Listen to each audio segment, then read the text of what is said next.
No one in downtown Seoul ever noticed the cleaning staff of the Aurora Tower. That was the rule, unspoken, unquestioned. They were part of the background, like the soft hum of the vents or the polished marble floors. Naomi Trent, however, wasn't part of anything. She was invisible by necessity. 3 shifts daily, 2 extra jobs, tight bills, and a body that hadn't known real rest for months. And on that specific dawn, while scrubbing the last sink on the 34th floor, the weight of the day simply won. She entered the last cubicle to clean, sat on the closed toilet, and collapsed. She fell asleep instantly, forehead resting on her forearm, leg bent at an uncomfortable angle that only truly exhausted people can endure. She didn't see the silent footsteps, didn't hear the door open, didn't smell the woody cologne that always announced his presence. He saw her first in the reflection. Ryu Seojin, the man half the city feared and the other half obeyed. Korean Mafia boss, heir to an empire built by force, hidden owner of Aurora Tower. And in that instant, he found his cleaning lady sitting on the toilet, as if the world had ended. Seojin stood still, motionless, stunned. The woman was small, curved, breathing slowly, like someone who had been fighting life for too long. His first impulse was to call someone, wake her, send her home. But something stopped his hand. The image stirred something in him he thought was dead, compassion and also curiosity. Why would someone reach the point of sleeping, sitting in a corporate bathroom at 3 in the morning? He closed the door silently and stayed watching, not as a predator, not as a boss, but as a man facing a mystery he couldn't explain. Welcome to Korean Mafia lovers. This incredible story will show you how unexpected compassion can transform even the most hardened hearts. Comment where you're watching from and subscribe to the channel. Your support helps us create more powerful stories like this one. The next morning, Naomi woke with the shock of someone who's always running late. She looked around, realized where she was, and her heart raced. No. She cleaned her face, stretched her sore neck, and ran to finish what was left before anyone noticed. But they had already noticed. In the main office, 2 suited men discussed respect, internal protocols, and civilian employees. And sitting behind the desk was him, the same man who had seen her sleep. Naomi didn't know this yet. When she entered to collect the trash, Seojin looked up, not from the tablet, not from reports, but at her. Something in his posture made the subordinates look too. They became tense. She blushed, and Seojin became intrigued. No one looked at that woman. No one saw her. But he did. "Your name," he said. She stopped, holding the trash bag against her chest. Naomi Trent." Her voice trembled not from fear of him, but from exhaustion. He stood slowly. The movement commanded attention from everyone in the room. "Who made you work until you collapsed?" She almost laughed, but held back. "Life, sir." The men behind him exchanged glances. She wasn't afraid. She didn't pose. She had truth. And that shocked him more than any business report ever had. "How many jobs do you work?" he asked, his voice softer than his subordinates had ever heard. "3, sir. Sometimes 4 on weekends." "And you live where?" "Hongdae District, small room above a convenience store." Each answer painted a picture that disturbed him, not because of her poverty. He'd grown up around poverty, but because of her dignity despite it. "Leave the trash," he said suddenly. "Someone else will handle it today." His men stared. Naomi blinked in confusion. "Sir, you can rest. Go home, come back tomorrow at normal hours." She wanted to protest, but something in his tone suggested this wasn't a request. It was protection disguised as an order. After she left, the room remained silent until one subordinate dared speak. "Boss, she's just a cleaning lady." Seojin's gaze could have frozen fire. "She's a person working 3 jobs to survive while we complain about profit margins. Anyone who has a problem with that can find employment elsewhere." The message was clear, and it spread through the building like wildfire. For days, Seojin observed discreetly. Naomi cleaned as if returning dignity to spaces. She placed discreet post-its warning about pipes about to break. She arranged small details abandoned by employees too rich to care. But when she thought no one was watching, she put her hands on her lower back and breathed deeply, like someone carrying the weight of 2 worlds, and still smiled at the security guards, still thanked the drivers, still brought medicine to the elderly receptionist when she noticed her coughing too much. Seojin saw everything. And he also saw what deeply irritated him, some of his own men treating Naomi like air, as if she didn't exist, as if she were disposable. The irritation turned to fury when he saw a thug bump into her on purpose to test limits. She apologized. He didn't. That night, Seojin entered the meeting room with steps so firm that even veterans felt fear. "New rule," he said, voice cutting through the air like steel. "From today, any civilian employee is untouchable. Respect isn't optional. Anyone who looks sideways at someone in here will deal with me personally." Silence, stares, tension thick enough to choke on, until a subordinate dared ask, "Is this because of the cleaning lady?" The glass in Seojin's hand cracked, not from pressure, from the controlled fury running through his veins. "This is because you confused power with cruelty," he replied, his voice deadly calm. "Because you forgot that strength protects the vulnerable, it doesn't exploit them." And explained nothing more. But everyone understood. The rules had changed, and anyone who didn't adapt would be removed. The next day, Naomi noticed the difference immediately. Security guards nodded respectfully. Office workers said good morning instead of pretending she didn't exist. Even the executives acknowledged her presence. She didn't know why, but she felt it. The building's atmosphere had shifted, and somehow she suspected the mysterious owner she'd never met had something to do with it. But changes in the criminal underworld never go unnoticed. Word traveled fast that Ryu Seojin was implementing humanitarian policies in his operations. Some saw it as evolution, others saw it as weakness. Kim Daeho, leader of a rival faction, belonged to the latter group. "He's lost his edge," Daeho told his lieutenants during a clandestine meeting in a Gangnam basement. "Ryu Seojin used to be feared across 3 districts. Now he's worried about cleaning ladies' feelings. What do you want to do about it? We test him. See how far this compassion extends when it costs him something real." Meanwhile, Naomi had begun to piece together fragments of truth about her mysterious benefactor, the way certain conversations stopped when she entered rooms, the deference shown to men in expensive suits who visited late at night, the careful language everyone used when discussing Mr. Ryu. She wasn't naive. Growing up in her neighborhood had taught her to recognize the signs of organized crime. But she also recognized something else: genuine change. Whatever Seojin was involved in, he was trying to do it differently. 3 weeks passed before Naomi encountered Seojin again. This time it was intentional on his part. He found her in the break room at 2 a.m. eating a simple sandwich while reviewing what looked like study materials. "Working and studying?" he asked from the doorway. She looked up, startled. "Mr. Ryu, I didn't hear you come in. What are you studying?" She hesitated, then showed him the business administration textbook. "Online courses. I'm trying to improve my situation." He sat across from her without invitation. Up close, she could see the exhaustion in his eyes that matched her own. "How long have you been doing this?" 2 years. It's slow, but..." She shrugged. "Better than staying in the same place forever." "And your family? Do they support this?" Her expression darkened slightly. "My family thinks I'm wasting time. They say people like us don't get to dream big." "People like us?" "Poor people. Black women, immigrants' daughters." She met his gaze directly. "People who clean toilets for rich men." The honesty hit him like a physical blow. No one spoke to him with such raw truth. "And what do you think?" he asked. "I think..." She paused, choosing her words carefully. "I think the world tells us our place, but we get to decide if we stay there." Something shifted in Seojin's chest. This woman, exhausted, overworked, struggling, had more hope than he'd felt in years. "The changes in the building," she said suddenly. "The way people treat staff differently now. That was you, wasn't it?" He didn't deny it. "Why?" she asked. "Because it was right. That's not a business reason." "No," he agreed.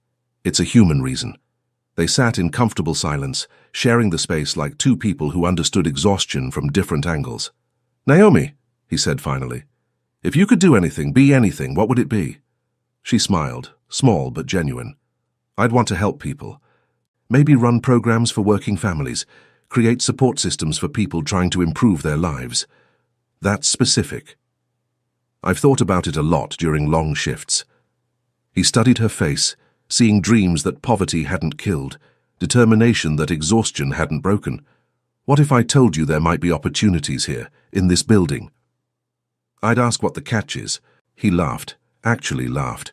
When was the last time someone had made him do that? Smart woman. Tired woman. We learned to spot traps. Over the following days, their late-night conversations became routine. Seojin would find excuses to work late, and Naomi would time her breaks to coincide with his presence. They talked about books, about dreams deferred, about the weight of responsibility. She learned that he had wanted to be a teacher before his father's death, thrust him into leadership of the family business. He learned that she sent half her earnings to her mother in Busan, supporting medical treatments for diabetes. "You're supporting your family while putting yourself through school and working 3 jobs?" he asked one night. 4 jobs this week, Mrs. Kim needed help with her restaurant inventory. "When do you sleep?" "When I can, like in bathrooms, apparently." He didn't laugh at the reference. Instead, his expression grew serious. "Naomi, what you're doing, it's extraordinary. It's survival. No, survival is just getting by. What you're doing is building something better while carrying everyone else." She looked at him with surprise. No one had ever framed her struggles as strength before. "What about you?" she asked. "What are you building?" The question caught him off guard. He'd spent so long maintaining what his father built, he'd never considered creating something new. "I don't know," he admitted. "Maybe that's the problem." But 3 days later, war between 2 factions hit Aurora Tower. A rival group decided to attack the Mafia's logistics office in that same building, believing Seojin wouldn't be present. They were wrong. But the situation quickly spiraled out of control. Screams in the hallway, doors slamming, weapons being drawn, alarms blaring. Naomi was on the 34th floor again, and heard everything. Her first reaction was to run to the elevator. Her second reaction, the truest one, was to stop. Something didn't add up. The shots came from the corridor where the administrative rooms were, but the employees were all on the other side. If someone panicked and tried to flee, they'd get hurt. She looked at the building model that architects always left on the table, saw the evacuation corridor, saw the security door. Then she ran to the control panel and activated the locks, exactly in the zone where the invaders were. They were trapped. The employees were safe. She saved 15 people with 1 button. And when Seojin entered the floor, cleaning blood from his hand and searching for survivors, he found Naomi leaning against the wall, panting nervously, but standing. "You," he began. "I just, closed the right doors." He approached, slowly, as if not wanting to break her. "You could have run." She looked at him with honesty that hurt. "I live running, Mr. Ryu. Eventually you get tired." He breathed deeply. For the first time in years, his shoulders lowered. "You saved lives tonight. I just did what made sense. Most people don't think clearly under pressure. Most people haven't spent their lives under pressure." Again, that brutal honesty, that refusal to romanticize struggle. "Naomi," he said, his voice carrying weight she'd never heard before, "there are things about me, about this building, that you don't know." "I figured. And you're not curious?" "I'm curious about a lot of things. Doesn't mean I need to know everything to know what's right." In the following weeks, Naomi became someone everyone noticed, not because Seojin ordered it, but because her actions spoke for her. Employees respected her. Some even asked for opinions in the hallways, and Seojin began to see her as something he'd never had in his life, dirty with violence, a point of light. She had no interest in his money, no fear of his authority, no shame of her own poverty, and a man like him wasn't used to being seen with such clarity. They began talking more openly during her shifts. Nothing romantic, nothing calculated, just human. Until one calm night after everyone left, Naomi approached the huge window he liked to stare at. "You work too much," she said. "And you sleep in bathrooms." She laughed, and the sound of her laughter broke something inside him, something old, something hardened. "You changed things here," she said. "People comment. They needed to change. Seems like you did too." He didn't deny it. The look he gave her in that moment wasn't from a boss, it was from a man, from someone who recognizes the person silently rebuilding him. "Naomi," he said, voice lower than usual, "what you did during the attack, that wasn't just quick thinking. That was courage. It was common sense. No, it was choice. You chose to help instead of hiding." She turned from the window to face him fully. "What are you trying to say, Mr. Ryu?" "I'm trying to say that I see you, really see you, and I think you see me too." The air between them shifted, became charged with possibility. "I see a man who's trying to be better than he was," she said softly, "and I see a woman who's already better than most people will ever be." They stood there, the city lights painting shadows across their faces, both aware that something fundamental had just changed between them. The transformation wasn't immediate, but it was real. Seojin found himself making decisions he'd never considered before. Better working conditions for all staff, medical insurance for part-time workers, respect protocols that his men followed not from fear, but from understanding. Naomi noticed these changes but never took credit. She simply continued her work with the same quiet dignity that had first caught his attention. But the changes didn't go unnoticed by everyone. Kim Dae-ho had been watching Aurora Tower with growing suspicion. The building had always been a front for Seojin's operations, but lately something was different, softer, and in their world, softness was blood in the water. "He's implementing employee welfare programs," Dae-ho spat during a meeting with his lieutenants. "The Ryu Seojin I knew would have laughed at such weakness. What do you want to do about it? We test him. See how far this compassion extends." Meanwhile, Naomi had begun to piece together the truth about Seojin's real business. She wasn't naive. You didn't grow up in her neighborhood without recognizing the signs. The way certain men deferred to him, the late-night meetings, the careful language everyone used around him. One evening, as she cleaned his office, she found him staring at financial reports with unusual intensity. "Bad news?" she asked softly. He looked up, surprised by her concern. "Complicated decisions. Some of my business partners don't appreciate the new policies. The ones about treating people better. Those exactly." She set down her cleaning supplies and moved closer to his desk. "Mr. Ryu, can I ask you something?" He nodded. "What kind of man do you want to be when you look in the mirror?" The question hit him like a physical blow. No one had ever asked him that.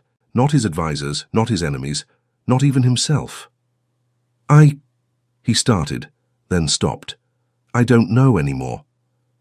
"Then maybe," she said gently, "you're becoming the right kind." Before he could respond, his phone buzzed with an urgent message. His face darkened as he read. "What is it?" Naomi asked, noting his expression. "Someone leaked information about our new policies to rival factions. They see it as weakness." He stood abruptly. "You need to leave now." "Why?" "Because they know you influenced these changes, and they'll use that against me." Naomi's blood ran cold. "They know about me. They know enough." His voice carried a weight she'd never heard before. "Pack only essentials. I'm moving you somewhere safe. I can't just disappear from my life. Your life won't exist if you stay here tonight." The gravity in his tone convinced her, but as she gathered her few belongings, questions multiplied in her mind. "Seojin," she said, using his first name for the first time. "What exactly are you involved in?" He stopped packing her things and looked at her directly. "Things that would make you run if you knew the full truth. Try me." He was quiet for a long moment. Then, "I run an organization that operates outside the law. We control territory, we settle disputes that courts can't handle, and we protect our interests through various means. Your Mafia." "Yes." She absorbed this, her expression unreadable. "And the changes you've been making are because you made me realize that power should protect, not destroy. So I'm in danger because I accidentally made a crime boss grow a conscience?" Despite everything, he almost smiled. "That's one way to put it. And if I stay, what happens to me? You become a target, forever. And if I run, you're safe, but we never see each other again." The weight of the choice settled between them. Naomi looked around her small apartment, at the textbooks, the carefully budgeted groceries, the life she'd built from nothing. "There's a third option," she said quietly. "Which is?" I stay, and we face this together. Naomi, you don't understand what you're saying. I understand that you're the first person who's ever seen me as more than just someone who cleans up after others. I understand that you're trying to change, and that's harder to do alone. She met his eyes. And I understand that running away from every hard thing is what keeps people like me invisible forever. As she spoke, Seojin made calls that would reshape the power structure of Seoul's underworld, but all he could think about was keeping one exhausted cleaning lady safe, the woman who had somehow become the center of his world. The safe house arrangements were made within hours, but as they prepared to leave, Naomi had one more question. When this is over, she said, what happens to us? I don't know, he admitted. I've never had an us before. Neither have I, not a real one. They looked at each other in the dim light of her apartment, both aware that they were about to cross a line that would change everything. Are you sure about this? He asked one final time. I'm sure about you, she replied. The rest we'll figure out. The drive to the safe house was silent, both lost in their own thoughts. Naomi watched Seoul's neon lights blur past the window, wondering if she was making the biggest mistake of her life or the bravest decision she'd ever made. Seojin's hands gripped the steering wheel tighter than necessary, his mind racing through contingency plans and worst-case scenarios. But underneath the strategic thinking was something he'd never experienced before, the desperate need to protect someone who mattered more than his own life.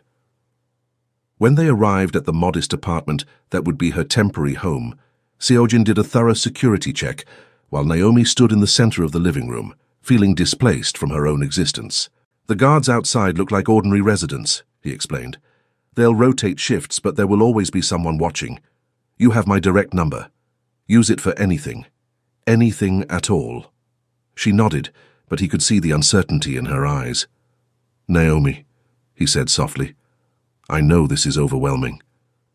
It's not that, she said. It's just... I've spent my whole life being invisible, and now I'm important enough to hide. You were always important. The world just wasn't paying attention. The safe house was modest but secure, a small apartment in a quiet neighborhood, watched by guards who looked like ordinary residents. Naomi sat by the window watching rain streak the glass, feeling displaced from her own existence. Seojin visited daily, always bringing news that grew more troubling. The rival factions had united against him, using his softness as justification for a power grab. His own men were divided, some loyal to his new direction, others questioning his leadership. This is my fault, Naomi said during one of his visits. I should never have... Don't! His voice was sharp. Don't take responsibility for other people's cruelty. But if I hadn't been there that night, if you hadn't seen me... If you hadn't been there, he interrupted, I would still be the man who confused fear with respect, who thought power meant taking everything and giving nothing back. He sat across from her, his usual commanding presence softened by exhaustion. Naomi, you didn't make me weak. You made me human. She studied his face, the sharp angles that could intimidate entire rooms, now vulnerable in the lamplight. Tell me about your life before, she said, before all this. There was no before. My father groomed me for this from childhood. I learned to fight before I learned to read properly. I learned to command before I learned to question. And your mother died when I was 8, cancer. My father said grief was weakness, so I learned not to feel it. Naomi's heart ached for the boy who had been forced to become a weapon. What did you want to be when you were young? He was quiet for so long she thought he wouldn't answer. A teacher, he finally said. I wanted to be a teacher. You still could be, in a way. How? You're teaching your men that strength and kindness aren't opposites. You're teaching this city that power can be used to protect instead of exploit. And what are you teaching me? That it's never too late to become who you were meant to be. The conversation was interrupted by urgent knocking. One of Seojin's men entered with grim news. Boss, they've made their move. 3 of our legitimate businesses hit simultaneously, and they're demanding a meeting. Seojin's expression hardened. When and where? Tomorrow night, the old warehouse district. They want to discuss terms for your surrender. After the man left, Naomi could see Seojin's internal struggle. You're thinking about giving up, she said. I'm thinking about keeping you alive. And I'm thinking about keeping you human. What does that mean? It means don't go back to being the man you were just because it's easier. Don't let them drag you back into the darkness. Then what do you suggest? Go as the man you want to be, not the man they expect. They're expecting the old me, ruthless, violent. Then surprise them. With what? With the truth. With proof that your way works better than theirs. He looked at her as if she were speaking a foreign language. Naomi, these aren't boardroom executives. These are killers. So were you. But you changed. Maybe they can too. And if they can't, then you do what you have to do, but you try the right way first. That night, as Seojin prepared for what could be his final confrontation, Naomi made a decision that would change everything. She couldn't just sit in the safe house while he walked into danger, not when she finally understood what he meant to her. She loved him, not the dangerous mafia boss, not the powerful crime lord, the man who had seen her sleeping in a bathroom and felt compassion instead of disgust. The man who was trying to rebuild an empire on foundation of respect instead of fear.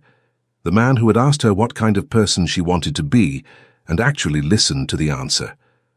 While Seojin met with his lieutenants, planning strategy for the confrontation, Naomi was making plans of her own. She had grown up in neighborhoods where survival meant understanding power dynamics, reading people, knowing when to speak and when to stay silent. She had skills that Seojin's world had taught her to hide. But maybe it was time to stop hiding. The next evening, as Seojin prepared to leave for the warehouse meeting, he found Naomi waiting by the door. "You're not going alone," she said. "Absolutely not.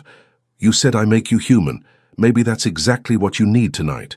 "It's too dangerous." "Everything worthwhile is dangerous. You taught me that."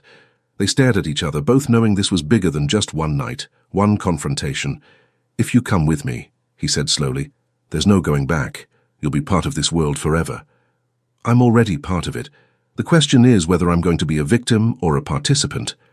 And your choice. I choose to stand with you." He studied her face, seeing the determination that had carried her through 3 jobs and night school, the courage that had made her save strangers during the attack. "All right," he said finally, "but we do this my way. You stay behind me, you follow my lead, and if I tell you to run, you run." "Agreed." "And Naomi?" "Yes. Whatever happens tonight, I want you to know, you changed my life. You changed mine too." As they prepared to leave, Seojin's phone rang. It was his most trusted lieutenant, Min Jae. "Boss, we've got intelligence on Daeho's plan. He's not just coming to negotiate. He's planning to eliminate you and take over your entire operation." "How many men is he bringing?" "At least 20, maybe more." Seojin looked at Naomi, who had heard every word. "We can call this off," Yemi said. "Find another way." "No," she said firmly. "Running away won't solve anything. It'll just postpone the problem." "You're talking about walking into a trap." "I'm talking about walking into an opportunity to prove that your way works." "How?" "By showing them what real strength looks like." The confrontation came at dawn, in the abandoned warehouse district where Seoul's underground business was traditionally settled. But instead of bringing an army, Seojin arrived with only 2 trusted men and Naomi, a decision that shocked both his allies and enemies. He faced the coalition of rival bosses, men who had known him since he was his father's heir, men who remembered when he ruled through fear alone. Kim Daeho stepped forward, sneering at the sight of Naomi. "You bring a cleaning lady to a war council. You've lost your mind, Ryu." "No," Seojin replied calmly. "I found it." "You think compassion makes you strong?" Daeho laughed. "You think treating servants like equals gives you power?" "I think," Naomi said, stepping forward before Seojin could respond, "that you're afraid." The warehouse fell silent. No one had expected the cleaning lady to speak. "Afraid of what?" Daeho snarled. "Afraid that his way works better than yours. Afraid that people follow him by choice now, not fear. Afraid that you can't compete with respect." "You dare." "I dare because I've lived in both worlds," Naomi continued, her voice steady despite the danger. "I've seen what fear creates, broken people, broken communities, broken families, and I've seen what respect builds, loyalty, strength, hope." She gestured to Seojin's men, who stood relaxed but alert, confident in their leader. "Look at them, really look. They're not here because they're afraid of disappointing him. They're here because they believe in him." Daeho's face reddened with rage, but before he could respond, Seojin stepped forward. "You want to judge my leadership?" Seojin said. Then let's compare results. What happened next would be talked about in Seoul's underworld for years.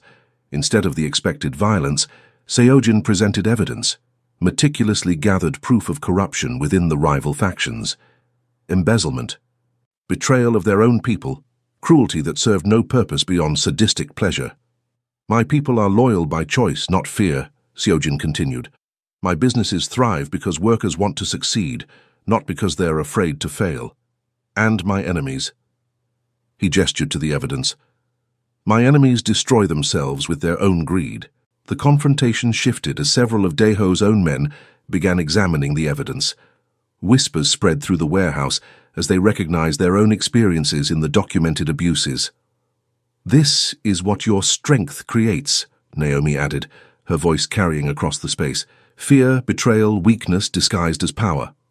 One of Daeho's lieutenants stepped forward. Boss, this is all true. My cousin was beaten for asking about his missing wages. Another man nodded. My brother was forced to work without pay for 3 months. The tide was turning. Daeho could see his support crumbling. You think you can buy loyalty with kindness? He spat. Let me show you what real power looks like. Daeho pulled a gun, aiming it directly at Naomi. Let's see how strong your compassion makes you when she's dead. The warehouse erupted into chaos, but Seojin moved faster than thought. Years of training, of surviving in a world where hesitation meant death, compressed into a single moment of protective fury. The fight was swift, decisive, and final. When it ended, Daeho lay unconscious, his weapons scattered across the concrete floor. But the real victory wasn't physical. It was the sight of half the rival faction's men switching sides, choosing Seojin's vision over their former leader's brutality. Anyone else want to test whether respect is weakness? Seojin asked the remaining opposition. The answer was silence. As the warehouse cleared, leaving only Seojin's people and the new defectors, Naomi found herself shaking, not from fear but from adrenaline and the realization of what they had just accomplished. You were incredible, Seojin said, pulling her into his arms. We were incredible, she corrected. When you stepped forward to speak, I couldn't let them define you by their fears. You're not the man they remember. No, he agreed. I'm the man you helped me become. They stood together in the empty warehouse, surrounded by the debris of an old order and the promise of something new. What happens now? Naomi asked. Now we build something better, together. Even though I'm just a cleaning lady. You're not just anything, Seojin said firmly. You're the woman who saw a man sleeping in exhaustion and felt compassion. You're the woman who chose courage over safety. You're the woman who just helped reshape Seoul's underworld with nothing but truth and conviction. And you're the man who saw a woman sleeping in a bathroom and decided to become better. When he kissed her, it wasn't the desperate passion of movies, but something deeper. The quiet certainty of two people who had found their way to each other through darkness and decided to build something bright. The old order was broken. In its place, they would create something unprecedented, an organization that operated with honor, a relationship built on mutual respect, and a future where power served to protect rather than exploit. As they walked out of the warehouse together, Naomi couldn't help but smile at the irony. She had fallen asleep in a bathroom, exhausted and invisible. She was walking out of a warehouse as a partner to one of Seoul's most powerful men, having helped reshape the criminal underworld through nothing but courage and truth. Sometimes, she thought, the most extraordinary transformations begin in the most ordinary moments. Min-jae approached them as they reached the car. Boss, what do we do with the ones who surrendered? Seojin looked at Naomi, then back at his lieutenant. We give them a choice. They can join us and learn a new way, or they can leave Seoul and start fresh somewhere else. But no one gets punished for their leader's mistakes. And Daeho gets medical treatment and a one-way ticket out of Korea. He's finished here, but he doesn't have to die for it. Min-jae nodded, understanding that this too was part of the new order his boss was creating. As they drove back through Seoul's awakening streets, Naomi watched the sunrise paint the sky in shades of gold and pink. Are you ready for this? Seojin asked, following her gaze. For what comes next? I've been ready my whole life, she said. I just didn't know what I was getting ready for. Years later, Aurora Tower had become something unprecedented in Seoul's business district. a place where the cleaning staff were greeted by name, where security guards received the same medical benefits as executives, where respect flowed both up and down the corporate hierarchy. Naomi still worked there, but now as Director of Employee Relations, a position created specifically for her unique understanding of what people needed to thrive. She kept an office on the 34th floor, with a view of the bathroom where everything had started. Her business administration degree, completed with Seojin's support, hung on the wall next to photos of employee appreciation events and community outreach programs she had developed. The transformation hadn't been easy. There had been resistance from old guard members of Seojin's organization, challenges from rival groups testing the new leadership style, and moments when both Naomi and Seojin questioned whether they were naive to think that compassion could coexist with power. But the results spoke for themselves. Employee turnover at Aurora Tower was virtually non-existent. Productivity had increased by 40%. And most importantly, the building had become a model that other businesses in Seoul were beginning to emulate. Seojin had transformed from a feared mafia boss into something more complex, still powerful, still commanding respect, but now wielding that power to protect rather than intimidate. His organization had evolved too, becoming a force for stability in Seoul's underground, preventing the chaos that had once been commonplace. The employee break room where they had shared their first real conversation had been renovated into a comfortable space with proper seating, a small library, and resources for workers pursuing education. A small plaque by the door read, "In honor of those who work multiple jobs to build better futures." They lived together now, in a home that balanced his need for security with her desire for normalcy. And sometimes late at night, when the weight of their respective responsibilities felt overwhelming, they would sit together in comfortable silence, remembering the exhausted woman and the dangerous man who had found each other in the most unlikely place. Love, they had learned, wasn't about saving each other. It was about choosing to grow together, to become better versions of themselves because they had someone worth becoming better for. On quiet mornings, when Naomi passed the bathroom where she had once collapsed from exhaustion, she would pause and remember. Not with shame, but with gratitude, because sometimes the most beautiful love stories begin in the most unexpected places. And sometimes, falling asleep in a bathroom can change two lives forever. The changes they had implemented rippled outward beyond Aurora Tower. Other businesses began adopting similar employee welfare programs. The city council had even reached out to Naomi for consultation on worker protection policies. "You know what the best part is?"